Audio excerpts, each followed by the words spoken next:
வாழ்க வளமுடன். பேராசிரியர் டாக்டர் துரை லோகநாதனின் இன்றைய வாழ்வியல் சிந்தனையில் சிறுகதையானது கூலி கணக்கு என்பதாகும். சிக்கல்நாயக்கன்பேட்டை வாழும் சிங்காரவேலன் என்பவர் பிறப்பு தொட்டே நல்ல செல்வச் செழிப்பில் வளர்ந்து வருபவர். இவரது பெற்றோர் மற்றும் வம்சாவழியினர் மறைவுக்குப் பின் தனது சுய செல்வாக்கால் ஆடிவரும் ஆட்டங்களும் போக்குகளும் கொஞ்சம் நஞ்சமல்ல.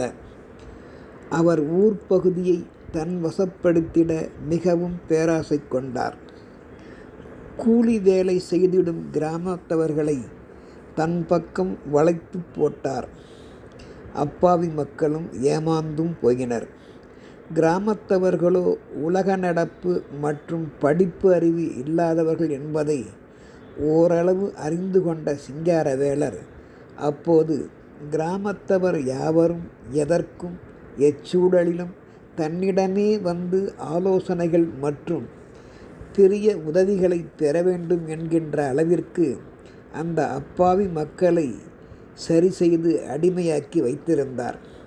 அதோடு மட்டுமல்ல, கிராமத்திற்கு நுழையும் புதியவர் எவரும் இவருடைய அனுமதி பெறாமல் உள்ளே நுழையக்கூடாது என்பதற்காக அதற்கு ஏற்றவாறு தனது அதிகாரம் மற்றும் பணபலத்தினால் கிராமத்தவர்களை நேரடியாக வேறு எவரையும் சந்திக்க விடாமல் சிக்கல்நாயக்கன்பேட்டையில் ஒருவித சிக்கலை ஏற்படுத்தி மிகவும் தந்திரக்கார புலியாக தனது மனக்கணக்கு ஓட்டத்தில் வாழ்ந்து வந்தார். கிராமத்து பகுதி விளைபொருட்கள் யாவும் கிராமத்தவர்கள் விருப்பப்படி எல்லாம் விற்றிடவே முடியாதவாறு அவர்களிடம் நயமாக பேசி உங்கள் பொருள் யாவற்றிற்கும் மொத்தமாக ஒரு கூடுதலான பணத்தை தானே கொடுப்பதாக கூறி கொக்கின் தலையில் ஏதோ வைத்தது போல் அவர்களை ஏமாற்றி பிழைப்பும் நடத்தினார் சிங்காரவேலன். பொருள்களுக்கு அலைச்சல் செலவு இல்லாமல் கூடுதலாகவே தாங்கள் எண்ணியவாறு இருந்த இடத்திலேயே மிகுதியான பணம் கிடைத்திடும் என்று சிங்காரவேலர் கூறியதை நினைத்து பெருமைப்பட்ட அப்பாவி மக்கள் சிங்காரவேலன் தங்கள் உழைப்புக்கும் பொருளுக்கும் கொடுக்கின்ற கூலியையும் பணத்தையும் பெற்று ஓரளவு ஜீவனம் நடத்தி வந்தனர் என்றே சொல்லலாம். ஆனால் தாம் கிராமத்தவர்களிடமிருந்து பெற்ற பொருட்களை நகரத்து பெரும்புள்ளிகளுக்கு கிராமத்தவர்கள் அறிந்திடாமலேயே பாதிக்கு பாதி லாபம் வைத்து ஏகப்பட்ட லாபங்களை சுருட்டினார். அதில் 1/3 பகுதியை மட்டும் உழைத்தவர்களின் உழைப்புக்கும் பொருளுக்கும் கூலியாகவும் பணமாகவும் சிறிது கிள்ளி கொடுத்து வந்தார் என்றே சொல்லலாம். தன்னிடம் உள்ள பணச்செல்வாக்கால் பெரும் புள்ளிகளுக்கு தான் ஒரு விலை போட்டு விற்பதற்கு முன்பாகவே தான் ஏற்கனவே தீர்மானித்து வைத்திருந்த கூலி மற்றும் பொருளுக்கான பணத்தை மட்டுமே முன்கூட்டியே கிராமத்தவரிடம் கொடுத்து அவர்களை குதூகலப்படுத்தினான் சிங்காரவேலன். ஆனால் சிங்காரவேலன் அடைந்திடும் லாபங்களோ அதிகமானவை. அதை உண்மையில் உழைக்கும் அந்த அப்பாவி பாட்டாளி மக்கள் கிராமத்தவர்கள் பெற்றிருந்தால் இந்நேரம் முன்பை விட முன்னேறி நன்கு வாழ்ந்திடுவர். அப்படி வாழ்வில் முன்னேறி தம்மை மதிக்காமல் போய்விடுவார்கள் என்று அஞ்சியே பொருள்களை வாங்குவோர்களை மட்டும் கிராமத்தவர்கள் கண்களில் பட்டுவிடாமல் கொஞ்சமும் மனசாட்சி இல்லாமல் குறைவான கூலியை கொடுத்து ஏழைகளின் வயிற்றில் அடித்து வந்தார் சிங்காரவேலன்.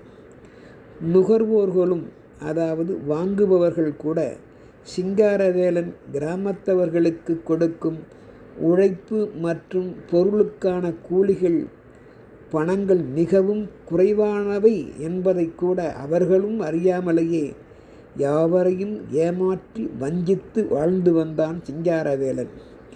கிராமத்து பகுதி இடங்களை கூட நல்ல விலைக்கு வாங்குவோர்கள் வந்து கூடினால் கூட கிராமத்து சொந்தக்காரர்களிடம் அவர்களுக்கு மிகுதியான பணத்தை தானே முன்னின்று பெற்றுத் தருவதாக கூறி வாங்குவோரை முதலில் நேரில் கிராமத்தவர்களை பல வழிகளில் சந்திக்க விட்டுவிடாமல் பண செல்வாக்கால் அப்பொழுது கிராமத்தவருடைய கண்களையும் வாயினையும் அடைத்து விட்டார் என்றே சொல்லலாம்.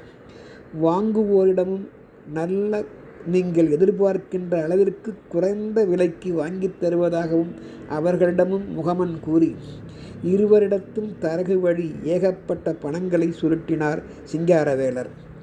பிறகு அந்த இடங்களை தானே தலையிட்டு முடித்து கொடுப்பதால் உரிமையாளர் வாங்குவோரை இவ்வாறு ஏமாற்றியும் பல மடங்கு லாபங்களை ஈட்டி வருகின்றோமே என்ற மனசாட்சி கூட இல்லாமல் பாவக்கணக்கை சேர்த்து கொண்டிருந்தார் சிங்காரவேலர்.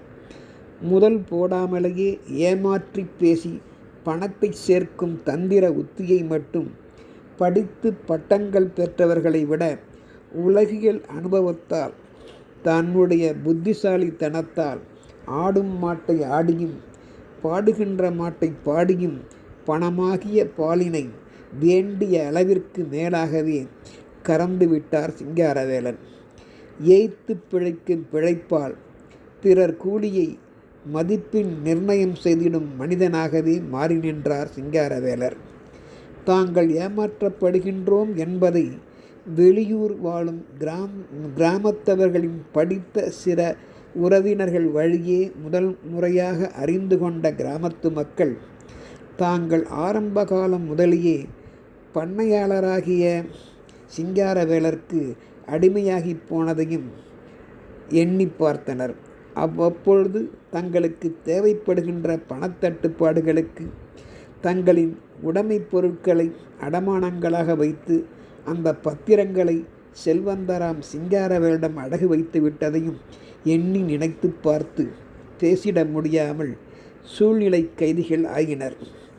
ஏமாற்றப்பட்ட அவர்களின் வயிற்றெரிச்சல் மட்டும் புகைச்சலாக மாறி ஒவ்வொரு நாளும் சிங்காரவேலரின் பாவக்கணக்கில் சேர்ந்திட அவரை ஒரு வகையான நோய்க்கும் ஆளாயிற்று அந்த குடும்பத்தை என்றே சொல்லலாம்.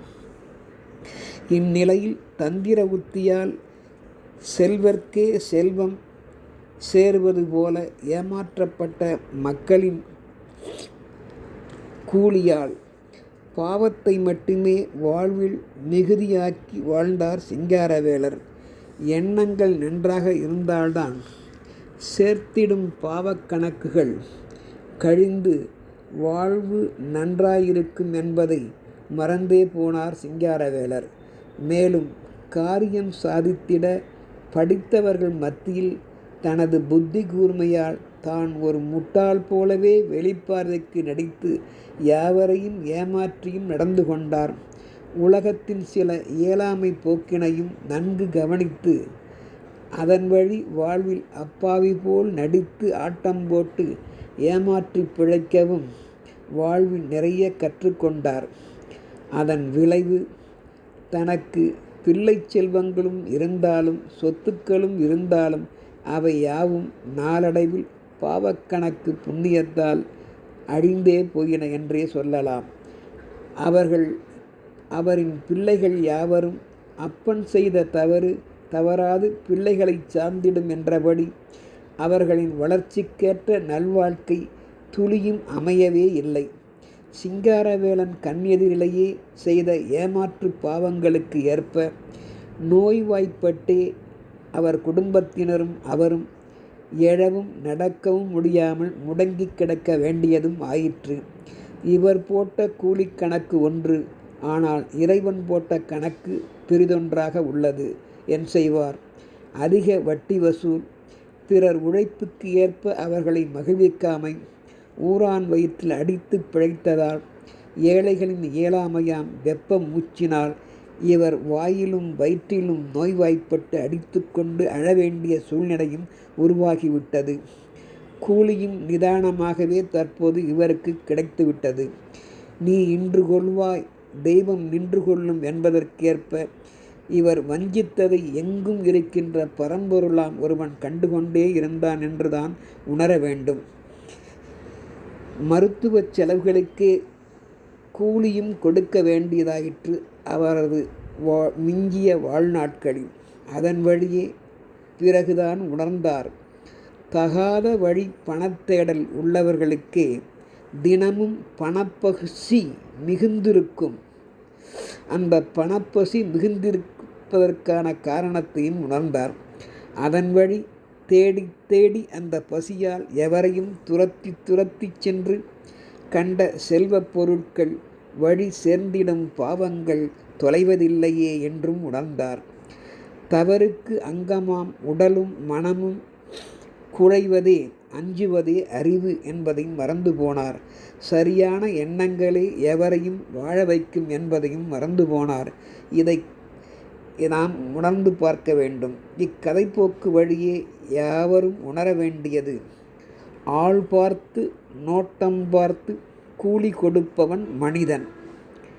ஆடிய ஆட்டத்திற்கு எல்லாம் தக்கவாறு கூலி கொடுப்பவனே இறைவன் என்பதை மட்டுமே. நாம் செய்திடும் ஒவ்வொரு செயலுக்கும் ஏற்ப ஒரு புண்ணிய கணக்கு பாவக்கணக்கு எழுதப்படும் என்பதை வாழ்வில் எவரும் மறத்தல் கூடாது. நன்றி.